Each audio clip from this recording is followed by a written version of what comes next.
You are welcome here. You are welcome. I am Reverend Bonnie Rose. It is so good to see you here this morning. Thank you so much for joining us here.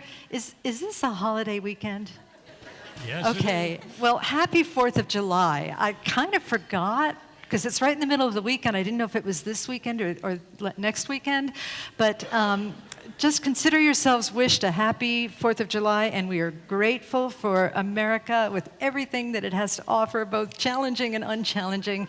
And that's probably all I'm going to say about that because, like I said, I forgot, and it's not in my talk. So there you go. Okay. All righty. So also welcome to the folks that are viewing us on Facebook and that will be viewing us later on YouTube. And now I'm going to pass the word to Miss Lonnie, who has been traveling for the last month. Thank you, Reverend Bonnie. Yeah, welcome back. It's great to be back. Big shout out to my stunt double, Bernie. Right. Yeah, I heard she wants to replace me. Oh, it happens. A lot of antics. Understudy. Yeah, understudy. Yeah. Bernie, you got it. But that's what the center's about. We support each other. We laugh with each other. We celebrate sacred imperfection. Yes, we do. You're in the right place. So I'm just so happy this morning. We have our beautiful Jill, practitioner, praying us up, and Margaret. It's always great to have you in the house. And Reverend Bonnie, I heard you got a great talk. Okay. I'm pumping you up. Who told you that? Rumor had it. Okay, good to Yep. know. Thank you. I think they had it on a billboard. Oh, perfect. Yeah, Okay. just for you, All that right. picture. Thanks. So settle in and have a great morning. Thanks, everybody. Thanks, Lonnie. Mr. Bill. Good morning. Good morning. I'm Bill Hadris with Youth and Family. Don't think I have any youth coming down with me today, unless they want to. Some new ones. Yeah? No worries. Okay. What would the hardest job in the world be for you? You know, to accomplish something, it takes determination, not giving up or quitting until you get it. What do you think would take more determination? Being a CEO of a corporation or a mayor of a city like Los Angeles? Think of that. Maybe winning a Grand Slam in tennis or winning a Grammy as the best musical artist of the year. How about keeping your room clean? Or maybe doing your homework every night? What do you think? So I'd like you to think for a moment, what accomplishment in your life has required the most determination?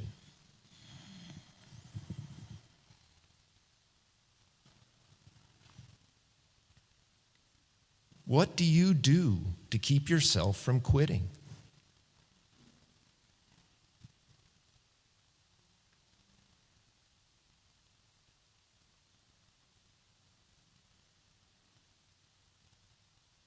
How did it feel when you reached your accomplishment?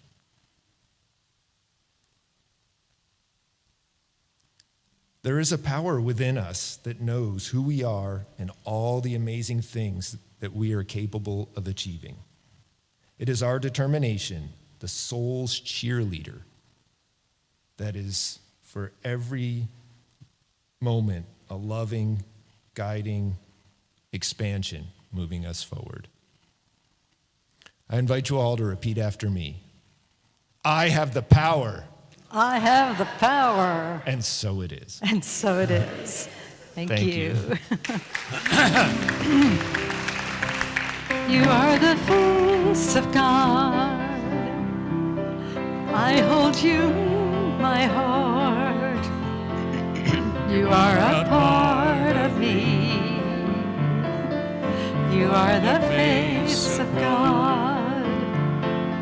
You are the face of God. I hold you in my heart. You are a part of me. You are a face of God. Thank you. And now our practitioner, Miss Jill, will lead us in prayer. So I invite the other practitioners to stand with me. And I invite congregants to settle into your chairs. Take a couple of deep cleansing breaths and just get yourself here in this moment. This breath is our life that connects us to the Spirit, infinite Spirit. As we breathe and settle in, we know that Spirit is everywhere and everything, and all beings everywhere.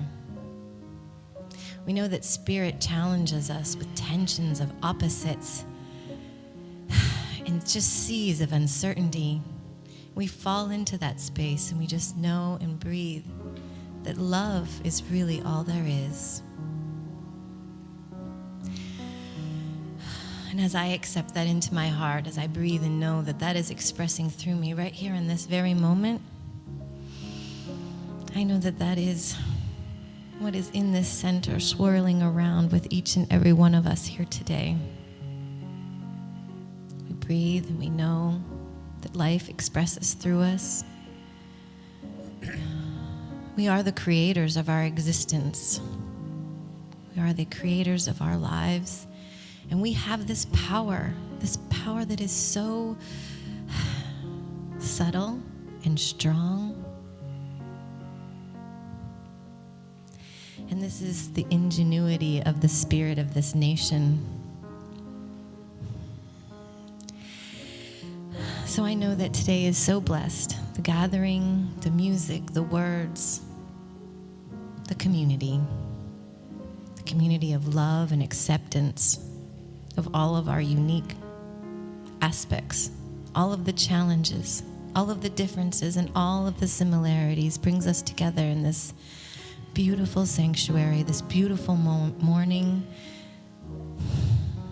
It fills my heart with so much gratitude. And as I take one last breath of Spirit, I release my word into the law of love, knowing that love is everything. And together we say, so it is. So it is. Thank you.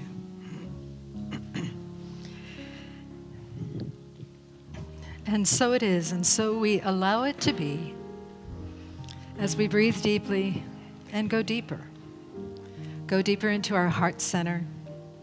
Go deeper into the body, feeling our feet on the floor, feeling our bottoms in the chair, and feeling that essence of love moving both within us and around us as we open our ears to listen to the words of our sacred reading. On Vulnerability by Brené Brown.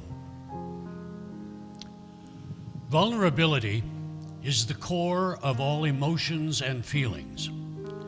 To feel is to be vulnerable. To believe vulnerability is weakness is to believe that feeling is weakness. To foreclose on our emotional life out of fear that the costs will be too high is to walk away from the very thing that gives purpose and meaning to living. Our rejection of vulnerability often stems from our associating it with dark emotions like fear, shame, grief, sadness, and disappointment. Emotions that we don't want to discuss, even when they profoundly affect the way we live, love, work, and even lead. What most of us fail to understand is that vulnerability is also the cradle of the emotions and experiences that we crave. We want deeper and more meaningful spiritual lives. Vulnerability is the birthplace of love, belonging, joy, courage, and creativity. It is the source of hope, empathy, accountability, and authenticity. If we want greater clarity in our purpose or deeper or more meaningful spiritual lives, vulnerability is the path. I know this is hard to believe, especially when we've spent our lives thinking that vulnerability and weakness are synonymous, but it's true. I define vulnerability as uncertainty, risk, and emotional exposure. With that definition in mind, let's think about love. Love is uncertain. It's certainly incredibly risky. And loving someone leaves us emotionally exposed. Yes, it's scary, and yes, we're open to being hurt. But can you imagine your life without loving or being loved? To put our art, our writing, our photography, our ideas out into the world with no assurance of acceptance or appreciation, that's also vulnerability. To let ourselves sink into the joyful moments of our lives, even though we know that they are fleeting, even though the world tells us not to be too happy, lest we invite disaster. That's an intense form of vulnerability. The profound danger is that, as noted above, we start to think of feeling as weakness. With the exception of anger, which is a secondary emotion, one that only serves as a socially acceptable mask for many of the more difficult underlying emotions we feel, we're losing our tolerance for emotion and hence for vulnerability. It starts to make sense that we dismiss vulnerability as weakness only when we realize that we've confused feeling with failing and emotions with liabilities. If we want to reclaim the essential emotional part of our lives and reignite our passion and purpose, we have to learn how to own and engage with our vulnerability and how to feel the emotions that come with it. And so it is. And so it is. Thank you. And so let us breathe deeply, breathing into this knowing that we are the divine, and the divine shows up in all things, in our feelings, in our emotions, in our vulnerability, in our strength, in our power, in our weakness. In whatever it is, we're labeling it. It's all part of this divine soup that we call wholeness. And so as we sing together, I am remembering who I am, let us know that that I am presence is all-inclusive. It includes us. It includes all parts of ourselves. And as we know it for ourselves, we know it for the entire cosmos, for all beings everywhere, for the animal kingdom, for the sun, the stars, the sky, beyond what we can even know, beyond what we can even imagine. The I am presence is who we are. So let us sing together the chant and know this truth for all of us. I am remembering who I am. I am remembering who I am. I am remembering who I am. I am remembering. I am remembering. I am remembering.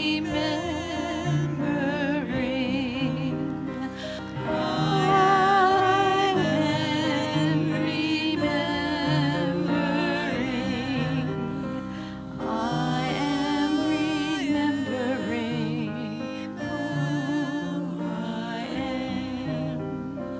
I am remembering who I am.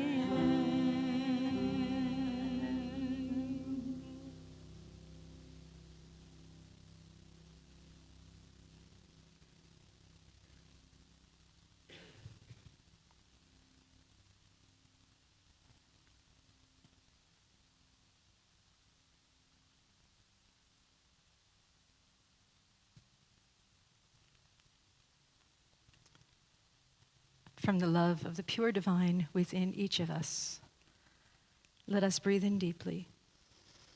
And then exhale, gently opening our eyes as love and in service to what is, as it is. And so it is. Namaste.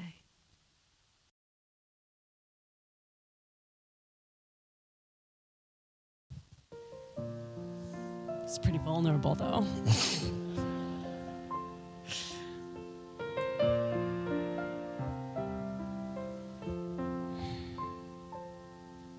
There is no one to talk to but you. There's no friend I could call that would see me through. When the weight of my world is breaking me in two, there is no one to talk to but you. And so into the silence I go, to know everything you'd have me know. Trusting peace will bring peace, I release and let go. Deeper into the silence I go. Oh, there's a part of me here that knows perfection is right where I stand. No matter how hard the winds may blow, or the storms of life may try to bend me, you're the power right here within me. There is no one to talk to but you. You're the light in the dark that will see me through. You're the peace of my soul that knows just what to do, how to find what I'm missing. Open my heart and listen. There is no one to talk to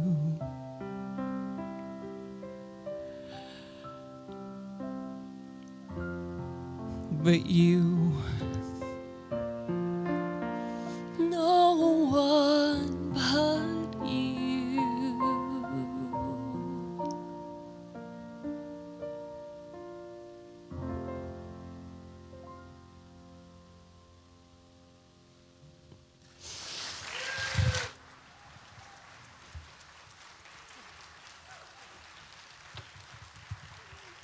Thank you. Thank you, Margaret. Margaret is a true artist because she can switch from talk of diapers to a beautiful, heart-wrenching song about reaching out to the divine within us, I would assume, right? Yeah. I got more information about her later that I'll share at the end of this service. But okay, so what are we talking about today? Oh, there we go. Vulnerability on trend. That is the name of my talk title today. Does anybody recognize those characters there? Lucy and Ethel, yes, Lucy and Ethel in the episode from the 50s or whenever it was, where Ricky and Fred kind of faked them out, as they often did, by making designer clothes out of out of a bunch of stuff that wasn't really designer clothes. And they thought they were so on trend with these clothes, similar to this picture of me, which you've all seen before.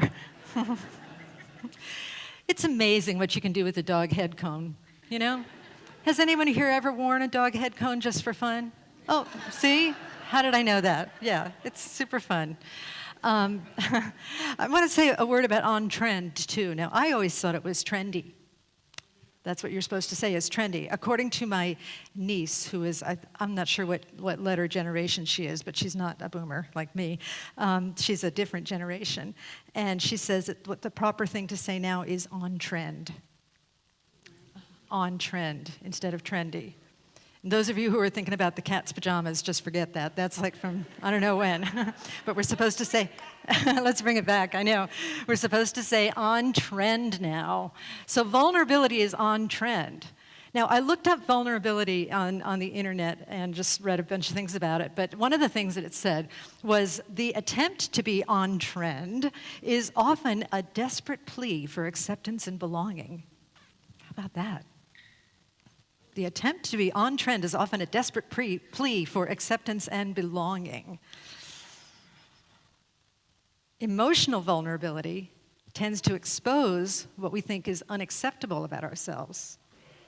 So how can vulnerability be on trend if we want to belong, but yet at the same time, vulnerability is exposing what we think is unacceptable about ourselves? It seems like my talk title is a contradiction. And that's why I like it, people. You know that I like paradox. It's like my favorite thing in the world. Well, one of them, but it's a contradiction. So if we're stuck in an unanswered prayer, if your unanswered prayer hasn't fixed you or fixed your life, you may be affirming spiritual truth while living, thinking, and acting in falsehood. Conscious vulnerability can help. If you're stuck in a prayer that just doesn't seem to want to be answered, sometimes you can become conscious of what is happening within us, within you, and be willing to be vulnerable, and then you find out really what you're praying for. You're praying for an inner shift. And that's the gift of unanswered prayer. Now, I want to tell you a story about the time that happened for me. See that handsome couple? Anybody recognize them? I think we look at a little different now. That was Bonnie Hess Rose, who I was at the time, and Hugh A. Rose, who he still is. But we look a little different, right? That was taken in the early 90s, and it was taken because we were in this play together. We were in a national tour of a Broadway show called Lettuce and Lovage, starring Julie Harris, and it was such... It was before The Secret, but we prayed and we affirmed and we manifested like Mamma Mia's trying to get this show. Because I found out about it, I read about it in one of the trade magazines in New York, and there was a part for me, a part for Hugh, and a part for our cat. And so we did everything. We affirmed, we visualized. We listened to Ram Dass talking about manifesting. We listened to all kinds of spiritual tapes, and we did self-hypnosis with tapes. And we affirmed, and we affirmed, and we affirmed, and we affirmed. And finally, we got it. We got it. We got a part for ourselves, for the cat, and for the cat's understudy. I was to be in this play with my husband, Hugh, and I was also the cat handler.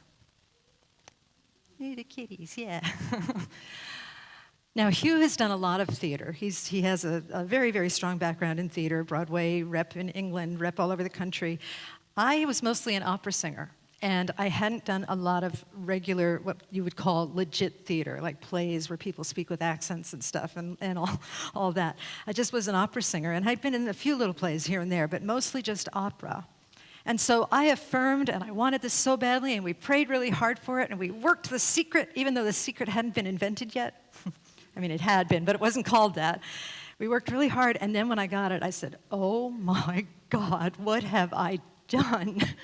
I felt extremely vulnerable going into this play as an imposter.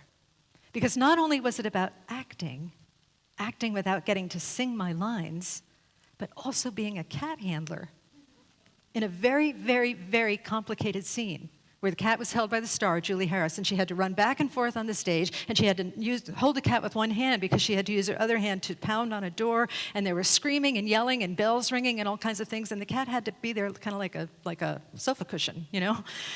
And have you met cats? And there's managing their travel and being an advocate for their health and all of that stuff, which I kind of had a handle on, but the whole thing just felt overwhelming to me. I wanted it badly, I got it, and then I felt extremely vulnerable. This is a quote from my book, Dances with Dogs. It's on the thing there. I anticipated feeling like an outcast in this play. I anticipated feeling like an outcast. I imagined my new colleagues and trembled in the face of their collective expertise. I imagined them chatting learnedly about the merits of Shakespeare while I interjected best strategies for scraping boogers out of the cat's eyes. You know, there were thousands of actresses vying for these parts, right? Thousands of people that had done so much more theater than me, so much more Shakespeare. And I knew how to scrape boogers out of the cat's eyes. That was it. So I felt surely that I would be an outcast. I felt surely that I had not earned my place at the table. But looking at that, There we are again. I promise this is the last time I'm going to show this picture today. Looking at that, I look back and I see that the universe and experience took care of me. But I wish I had known the sacred power of vulnerability, because eventually I fit in, but had I acknowledged how vulnerable I was feeling and actually worked with it, it would have been much easier. Vulnerability, being on trend, is a good thing. And so today we're going to learn about working with vulnerability, learning to be the vulnerability that is just coming up so that we can have a greater expression of the divine through us. That's all, right? So what is vulnerability? You know, when I was researching this and I looked at vulnerability, and it talked about being either physical, putting ourselves in the way of either physical harm or emotional harm. Now today I'm not speaking much about physical harm, and I really don't recommend putting yourself in the path of physical harm. Things like dangerous activities, right? Dangerous people, right? We can be very vulnerable with people that are dangerous to us or that feel like they're intrusive in some way. I have no problem with people setting boundaries for dangerous people, saying, I'm going to love you, but I'm going to love you from afar, right? Also doing something unsafe. That was one of the best pictures I could come up with for unsafe. You guys know what that is, right? Everybody lived in the north, you know, you don't lick a frozen pole, right? Because your tongue gets stuck to it. Everybody familiar with that scenario? Has anybody done it? Oh, look. Oh, great. You licked a frozen pole? Oh, we need to talk when we get home. Okay. Oh, my gosh. That's awesome. Say what? Warm water is the antidote? Okay, good to know. How do you know that? How do you know that? You tried it. Okay. All right. Because you do have a young son. I thought you could, like, pawn this off on Ziggy, but it was you. Oh, your brother's fault. Good to know. And Jill's mom is here today, too. So, yeah, okay. All right, so that's some examples of physical vulnerability. But what we're really talking about, and those are, by the way, physical vulnerability, that's supposed to be a brain there on top of that guy's head, which he clearly is not using right now. But there is something in our brain that tries to protect us from physical harm, right? There's also what we're speaking about today, which is mostly emotional vulnerability. It was much of what was present in the reading that Hugh did, right? Emotional vulnerability, the definition of that is also being open to harm or attacking ourselves, attacking our inner self, attacking our inner knowing, attacking whatever it is within us that we hold precious.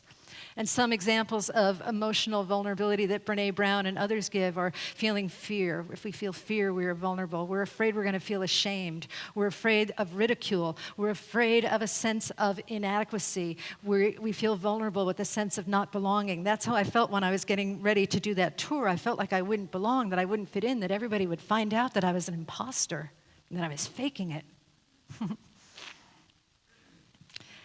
It's a common human experience, this emotional vulnerability, and actually it has a biological basis as well. There's the brain again.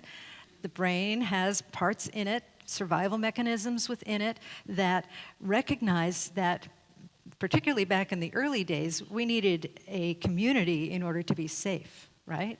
So it strives, the brain regulates, creates patterns, and strives to get us to connect, to fit in, to have a tribe, to have a home, to have a family, to have a community that will protect us when things go wrong. So if you're feeling emotionally vulnerable and desiring to fit in and belong and not feel ashamed and not feel cast out, you're normal. You're like all of the rest of us, all of the other humans here on the planet Earth. All of us have this survival need to fit in and belong for protection, right? And the next question is, where do you feel emotionally vulnerable? You know, it's not all about me. It's really about all of us sitting here in these seats. Can you identify where in your life you might be feeling emotionally vulnerable? Brené Brown, again, identified in that reading that if we're feeling uncertainty, or if we're feeling risk, or if we're feeling a certain amount of emotional exposure, we might be feeling emotionally vulnerable. You know, certainly, how many of you remembered COVID-19? You know, for much of the time, I was asked to speak with a large international group, and they asked me to say something hopefully wise about COVID-19. And to me, it just seemed like it was such a wrestling match with vulnerability, that we didn't know how it was going to turn out. And there was so much uncertainty, and it also presents impermanence. And all of those things kind of get to us, right? Uncertainty, risk, impermanence, all of those things cause us to feel vulnerable. And we don't always tolerate vulnerability, do we? Oh, the music stopped. I'm so sorry. I like that song. Dang it, can they call you back?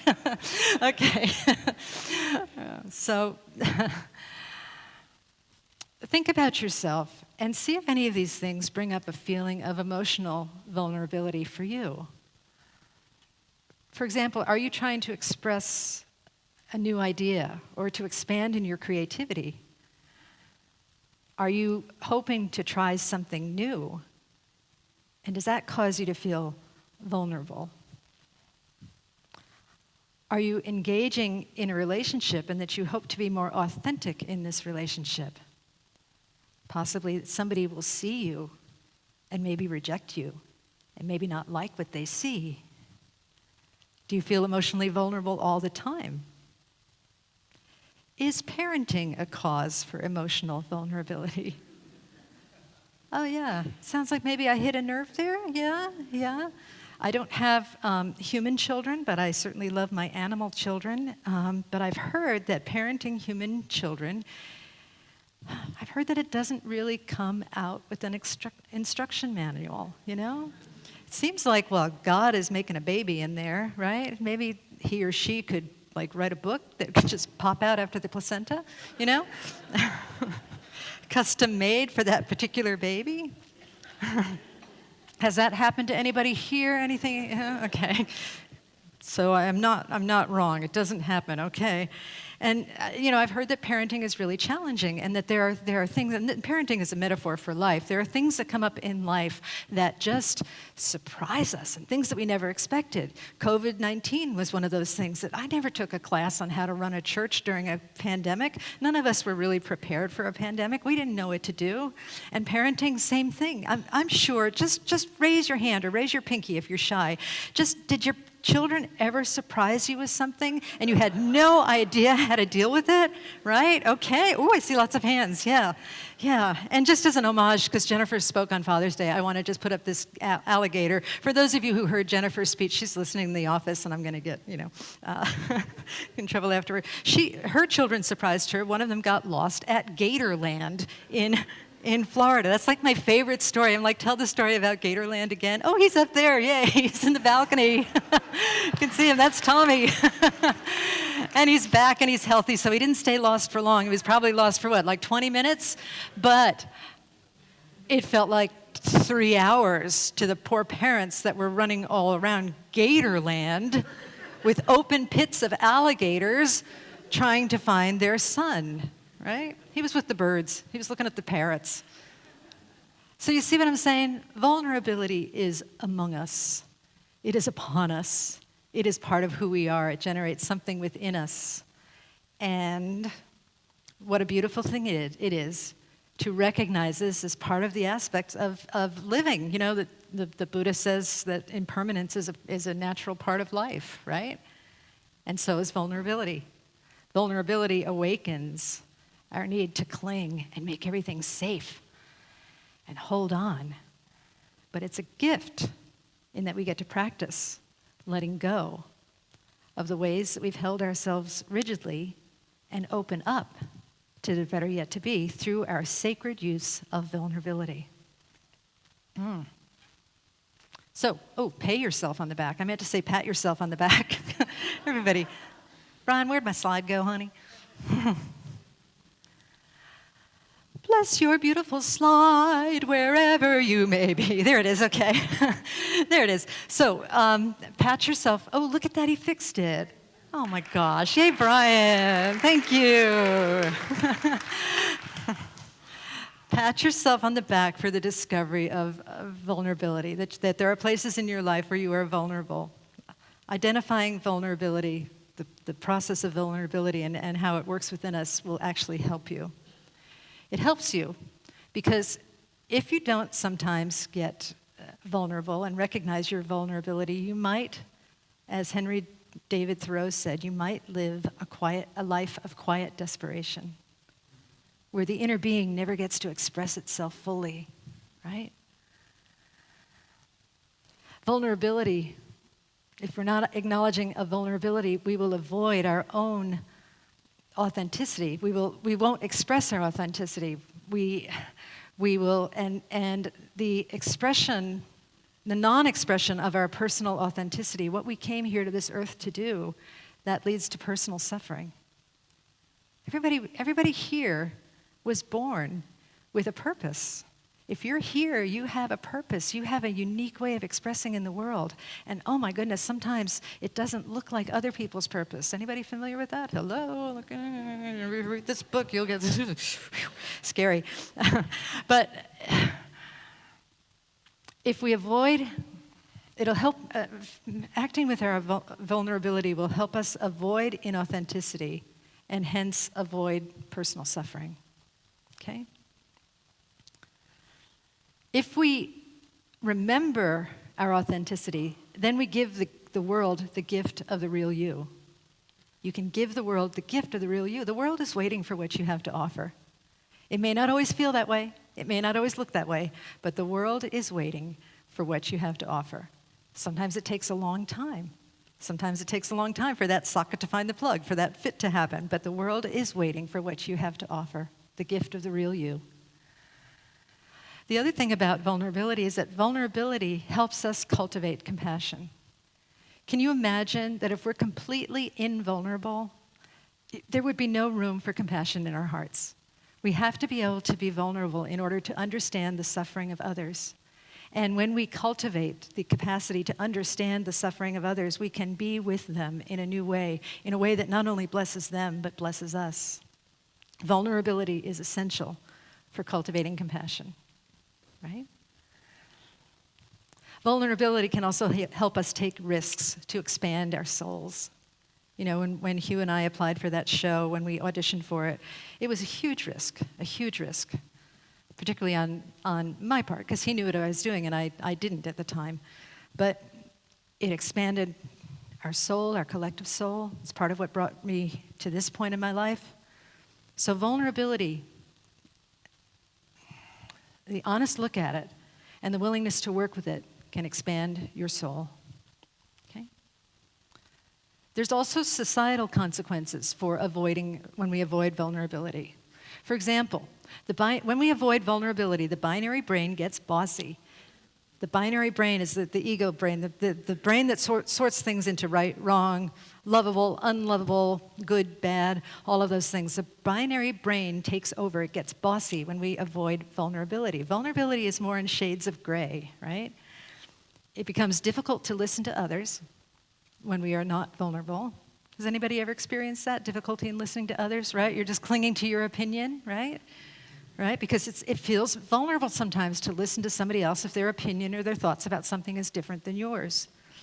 Polarization, dogma, I'm right, you're wrong, is a consequence of invulnerability. And we've noticed, of course, probably in the world, in our beautiful country, and probably the whole world, I would say, based on what I know from having many global connections, and in many of our organizations and on social media and in Nextdoor View. Oh my goodness, I just read Nextdoor View like it's a bad accident. You know, people are arguing about everything about their dogma, saying I am right and you are wrong, right? That's what. Fault finding becomes a sport. If we are not aware of our vulnerability, fault finding becomes a sport. And not only is it outer fault finding, right, that we see sometimes on social media or on the app that I was just talking about, it's inner fault finding as well. Because if we're fault finding in the outer, we are also finding fault in the inner, right? And I got this from a Buddhist monk. I was transcribing a lecture from him, Christopher Titmuss, and his thoughts on this idea of invulnerability and dogma. He said that an antidote to dogma is inquiry. All of these things that I'm talking about, like the ability to converse and to listen and to hear another side without getting defensive. The antidote to dogma is inquiry. So, what kind of world do you want to live in? Do you want to live in a world where people are permitted to be vulnerable, knowing that vulnerability is a source, a great wellspring of goodness and grace and expansion, not only for you, but when you're vulnerable, you give others the permission to be vulnerable? Do you want to live in a world where people listen, where people are kind, where people are refraining from polarizing and making the other wrong, and refraining from making themselves wrong? A place of sharing, a place of deep sharing, where we allow people to be who they are? What kind of world do you want to leave behind for your offspring, for your children that did not come with an instruction manual? And are you willing to do the joyful work of vulnerability? I hope the answer to that is yes. So, one of the ways to do the work of vulnerability is through self-inquiry. Remember that monk that I was quoting before? He said, inquiry is the antidote to dogma. Self-inquiry helps vulnerability help you. Okay? So, what personal dogma do you impose upon yourself? And an example of the dogma that I was imposing upon myself, and when I was talking about that Broadway tour that Hugh and I did, was, I don't know what I'm doing. I am not qualified. I am inadequate. I am an imposter. That is dogma. And it left little room for the Holy Spirit. It left little room for divine possibilities, right? So think about it. Are you imposing a dogma upon yourself? You might be. You might be. I don't know what it is, but you're welcome to come up and get some prayer about it from a practitioner if you like. Okay? Where do you reject your authentic self? Where are you desperately squashing down your authentic self so that you might fit in? Could be anything. And then where do you squash God's possibilities with your false self's possibilities? In Dances with Dogs, one of the prompts that I have, I've got prompts at every chapter, and there's a head, heart, and hands prompt, and the heart is a prayer. And the prayer for one of them says, Divine Love, please replace my possibilities with God's possibilities. See how expansive that feels? We only know what we know. We've got tunnel vision. But there's a whole infinite sensation, infinite source of possibilities that surrounds us always. I came across this quote by Meister Eckhart yesterday. He said, "It is a lie, any talk of God that does not comfort you." Now we know that God is within, right? So it is a lie, any talk of the Spirit, the living Spirit, the divine Spirit within that does not bring you comfort. It can make you uncomfortable at first, but eventually it should comfort you. It comforts us as we start to work with it and understand, wait, this is vulnerability trying to peek in. You know, ultimately, vulnerability becomes a good thing. Witnessing vulnerability can become comfort because we know that we're onto something. We know that we're onto a stuck point. We know that we're onto a place where we can choose to expand. That our unwillingness or inability to witness this vulnerability and work with it in the past has been standing in our way. So can we witness vulnerability, and can it become comfort for us? And then gently question our inner script, right? Question what I called before your dogma. Inquiry is the antidote for dogma. Inquiry is an antidote. Also inquire on behalf of others. What personal dogma do you impose upon others? Anybody? No, kidding. You don't have to shout it out. That person should be more like me. That person should be nicer. That person should do this. That person should do that. That person shouldn't drive like that. Ooh, that person is texting and driving. Ooh, wow. Well, they probably shouldn't be doing that. But anyway, that person is doing this and I don't like it. What personal dogma do you impose upon others, right? Where do you reject others? Where do you reject others? If you want to belong, this is another prompt from Dances with Dogs. If you want to belong, feel supported, be authentically accepted, can you provide this for someone else? It can be a stretch. It can be a stretch. So don't start with the hardest person you know, right? Don't you say to yourself, I accept everyone. Say it just like I said that. I accept everyone. Say it out loud. I accept everyone. And now try this. I'm willing to accept stinky. Okay? Think of someone you don't like. I am willing to accept stinky. Okay. You know, that's the code name here for anybody that we don't particularly care for in the moment. Okay? It never gets old for me, y'all. Okay, so some final thoughts about vulnerability, okay? If we allow ourselves to be vulnerable without rejection, blaming, and shaming, we're shaming ourselves, rejecting ourselves, blaming ourselves for being vulnerable, we will treat others the same way, and vice versa. If we allow others to be vulnerable without rejecting, shaming, and blaming them, we will treat ourselves in the same way. Your judgment judges you, as Ernest Holmes said. And you know why that's true? Because there is only one of us here, and healing is an inside job. And sometimes it's an outside job. Sometimes it's easier to forgive somebody on the outside, and then we start to experience self-forgiveness. It doesn't matter where you start. You can forgive yourself. You can forgive somebody else. You can accept your own vulnerability. You can accept the vulnerability of somebody else. You can refrain from rejecting yourself. You can refrain from rejecting somebody else. And really, it's all one. So it all works. It all works, and it all helps you become more of the divine spirit that God intended you to be. Proof of the power of vulnerability.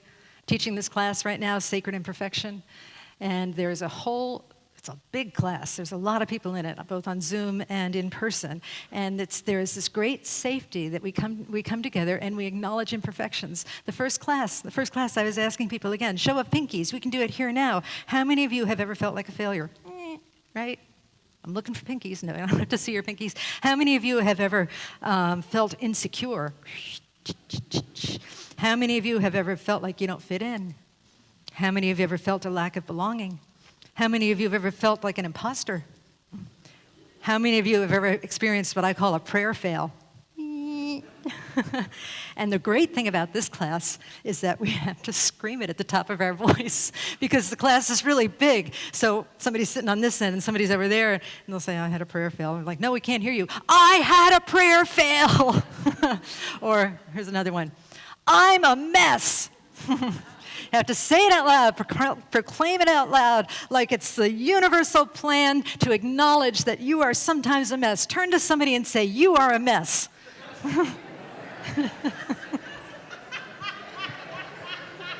Wait, I did that wrong. Turn to somebody else. Turn to somebody else and say, I am a mess, but I love myself. Oh, that one was even better. That was even better. I love that. Okay, so let us read this prayer together in closing. Here we go. 1, 2, 3. Divine love, I am willing to accept myself and others.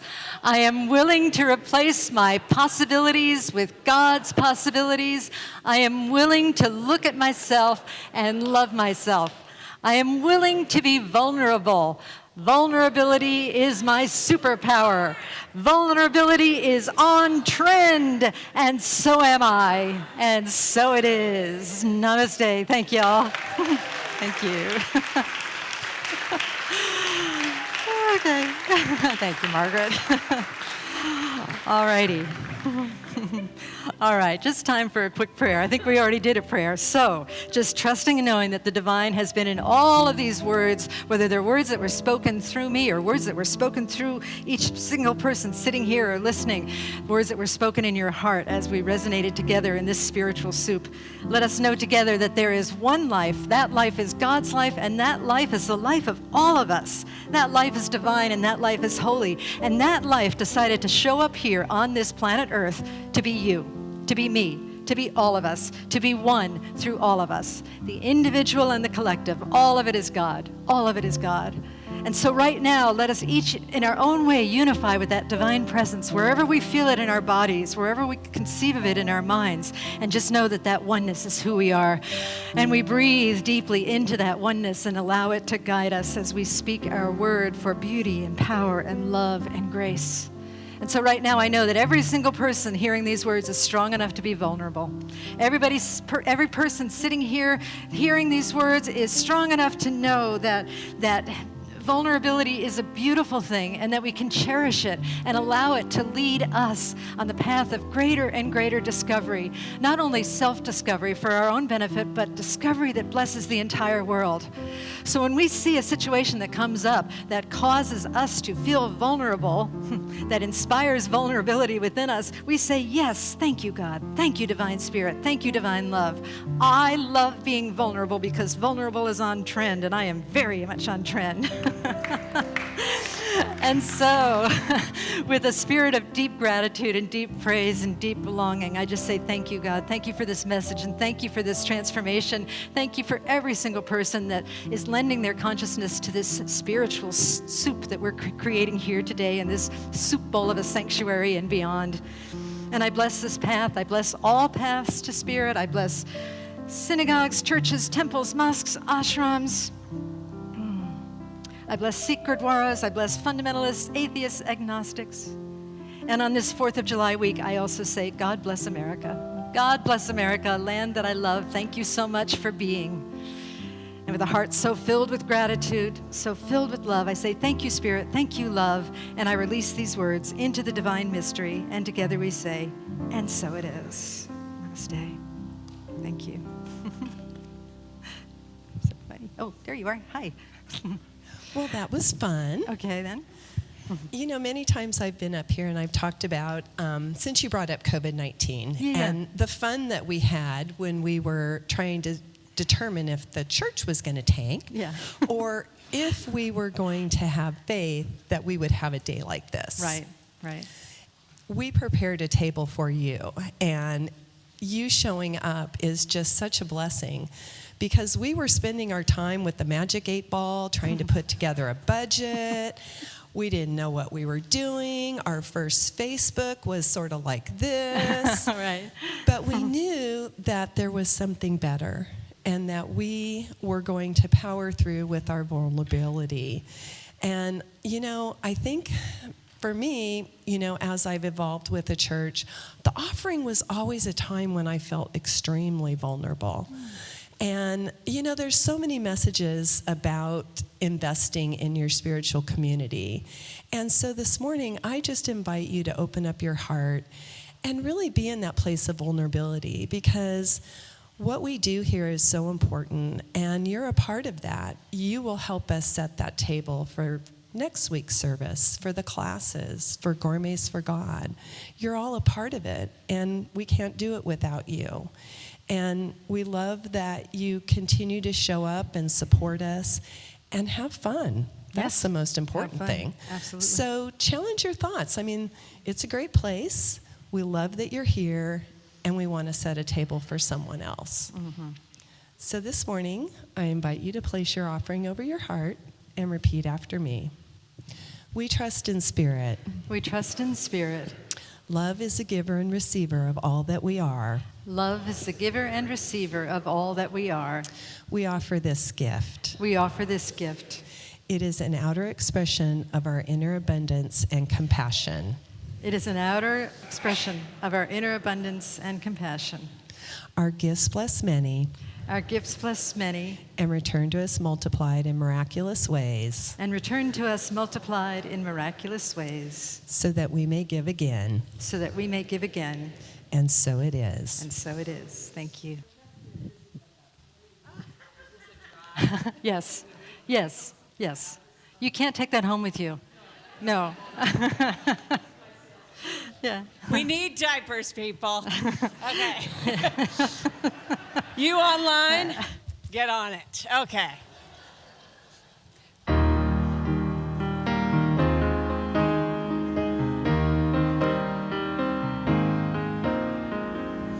Didn't turn out like you planned, and you feel left behind.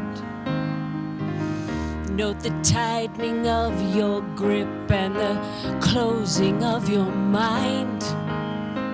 I can only hope you dance, even if you wet your pants. The tide will tip, the tide will turn. Hold fast to who you are. Be happy anyway. Be happy anyway. The good and bad in life will come to pass, for they do not come to stay. Be happy anyway. Be happy anyway. Staring at the same old wall can surely drive you up it, and you will not prevail telling the same tale. So just drop it. It's time to plant a hopeful seed and turn away from the choking need to stare at what's not wanted. There's a new picture out there. Be happy anyway. Be happy anyway. The good and bad in life will come to pass, for they do not come to stay. Be happy anyway. Be happy anyway. Maybe you have the right to sing the blues. Oh, but you also have a mind that's free to choose. The headlines, they are changing, and the clouds are gonna clear. So start speaking what you're dreaming of instead of what you fear. Be happy anyway. Be happy anyway. There is so much there to share within you. Come on then, right now, I dare you. Be happy anyway. Be happy anyway. The good and bad in life will come to pass, for they do not come to stay. Be happy anyway. Be happy anyway.